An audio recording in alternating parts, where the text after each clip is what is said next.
Okay, continuing with angular momentum problems. These are a couple of just like concept type questions with different scenarios about angular momentum and kinetic energy, which we didn't talk about as much as I would have liked. But so in the first case, we're getting a bob or I showed y'all in class. I had made some of these things.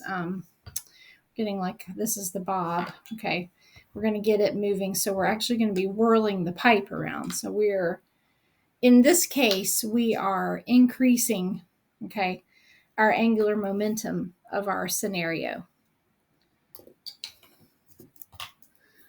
So we're going to be increasing angular momentum. We're whirling around this point C. Okay, this is our pivot. We're getting this bob moving in a circular motion, and so we're having to whirl this pipe around. Okay, so we're having to whirl this part of it around so that we can get this moving in a circular motion. Okay. So we know that our angular momentum is increasing because let's draw a couple of forces here. So we've got a tension force here pulling inward from the string as we whirl this pipe around. All right. This is going to give us a counterclockwise torque. It's going to go in this direction. And so that's going to cause us to be speeding up in this direction as we start whirling. We're whirling the pipe around. So that's going to get the bob going around in a circle. So let's say this force of tension produces a counterclockwise torque, okay, and speeds us up. So we're going to have an increase in angular momentum. Okay.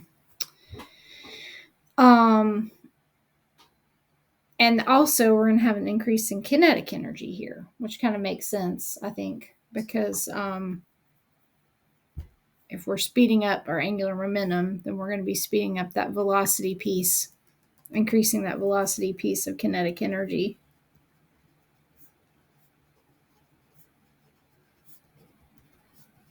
What we're really doing here, okay, is we're doing work when we spin the pipe.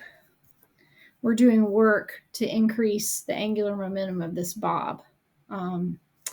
These two are making an acute angle, and that's going to cause this force to do a positive work, and we're going to gain kinetic energy.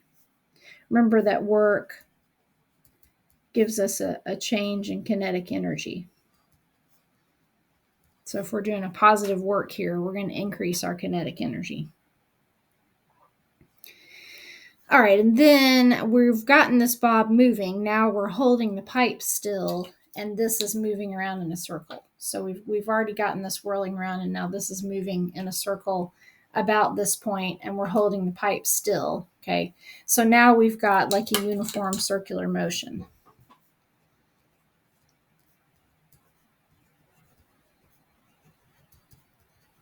In the case of uniform circular motion, our angular momentum is going to be constant,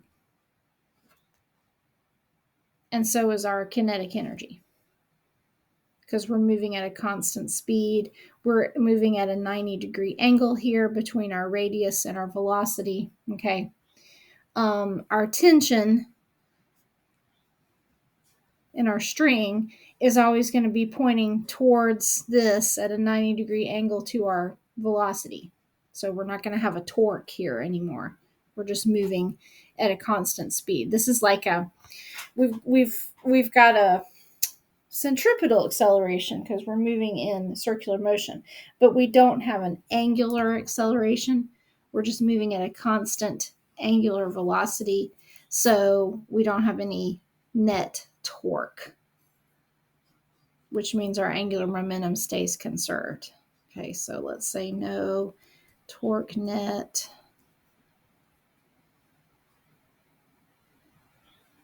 We don't have any angular acceleration. We're moving at a constant angular velocity. So it's kind of a balanced scenario where we're in this uniform circular motion. And our tension and our velocity are perpendicular to each other. So our tension's actually acting along this axis line. And then since these are perpendicular, we're not doing any work.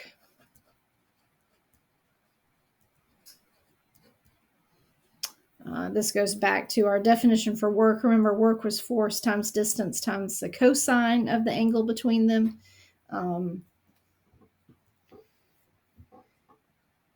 And so we're going to end up with no work being done, so no kinetic energy change. Okay. All right. Next question is one I also included in your packet. We're imagining an ice skater. Remember, we watched that video about ice skaters. And so here we've got a skater. Imagine she's twirling with her arms outstretched. Okay. So that's going to cause her to have a larger rotational inertia, right? And so her angular velocity is going to be less. This is basically increasing her radius. Like if her arms are outstretched,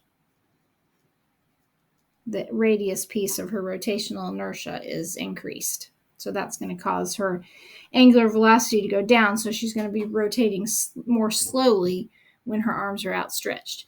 Now she pulls her arms in. Okay.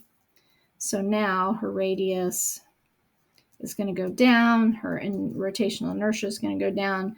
So her angular velocity is going to go up. So remember when we saw the video, when she pulls her arms in while she's still twirling, she starts spinning faster and faster because her rotational inertia is going down. It's easier for her to rotate when her arms aren't stretched out. Okay.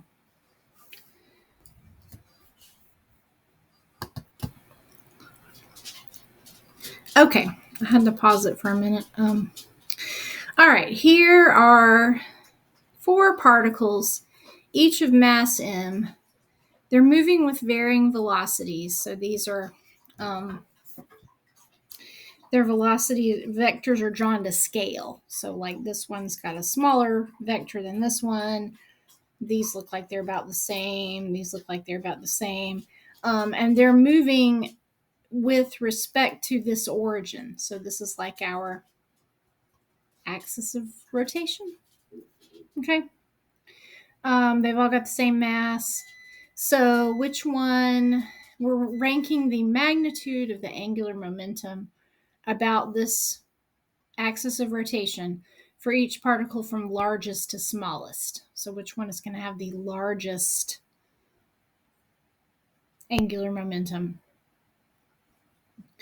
down to the smallest. Okay, so we can think about L equals M VR sine theta here. Okay, so you kind of got to picture these relative to the origin point.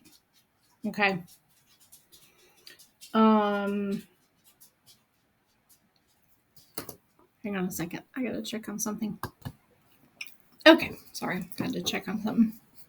Had the oven on. All right. Okay, so they're moving about this origin. So what we're going to do is we're going to picture them all kind of moving in a circular motion about the origin. Okay. And we want the magnitude of the angular momentum. So we need to think about the velocity vectors because those give us our velocity magnitude. This one's smaller than the others. We also have to think about our direction relative to the radius, okay, of this circle. So let's look at point D first. Okay, point D is in the same direction as the radius. Okay, so that would be a 0 angle.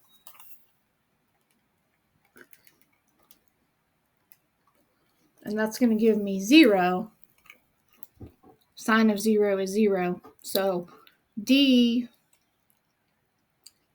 is going to probably be the lowest because it's parallel to the radius. B and A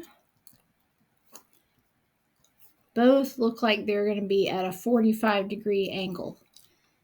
If I look at that angle, I look at that angle. A is smaller, okay, because it's smaller velocity value, because I can see that from looking at the vector.